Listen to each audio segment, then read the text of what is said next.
வாழ்வில் தோல்விகளையே சந்திக்காதவன் எதையும் முயற்சிக்காதவனே ஆவான். நேற்றில் இருந்து கற்றுக்கொள், இன்றைக்காக வாழ், நாளை மீது நம்பிக்கை வை. மிக முக்கியமாக கேள்விகளை நிறுத்தாதே. நிறைய படித்து மூளைகளை குறைவாக பயன்படுத்துபவன் சிந்தனை என்னும் சோம்பலில் விழுகிறான். தொழில்நுட்பம் மனித உறவுகளை மிஞ்சும் போது இந்த உலகம் முட்டாள்களால் நிறைந்திருக்கும். அறிவின் அடையாளம் கல்வி அல்ல, கற்பனையே. கற்பனை கல்வியை விட முக்கியமானது.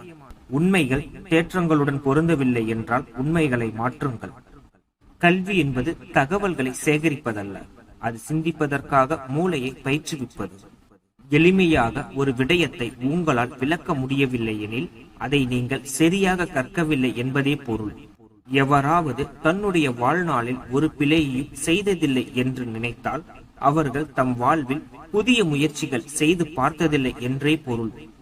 வெற்றி பெற்ற மனிதனாக வாழ்வதை விட உபயோகமுள்ள மனிதனாக வாழ முயற்சி செய். என்ன கூடியவையெல்லாம் என்ன தகுந்தவை அல்ல, என்ன தகுந்தவையெல்லாம் என்ன கூடியவை அல்ல. அமைதியை வலுவாக கட்டுப்படுத்தி கொண்டு வர முடியாது, அது புரிந்து உணர்வதிலேயே நீடிக்கும். எந்த ஒரு அறிவுள்ள முட்டாளும் விஷயங்களை பெரிதாகவும் சிக்கலானதாகவும் செய்திட இயலும். ஆனால் மேதையால் மட்டுமே அவற்றை எளிதாக செய்ய முடியும்.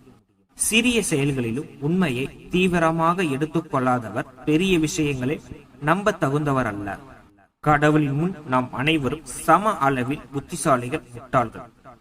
ஆல்பர்ட் ஐன்ஸ்டைன் சொன்ன வார்த்தை.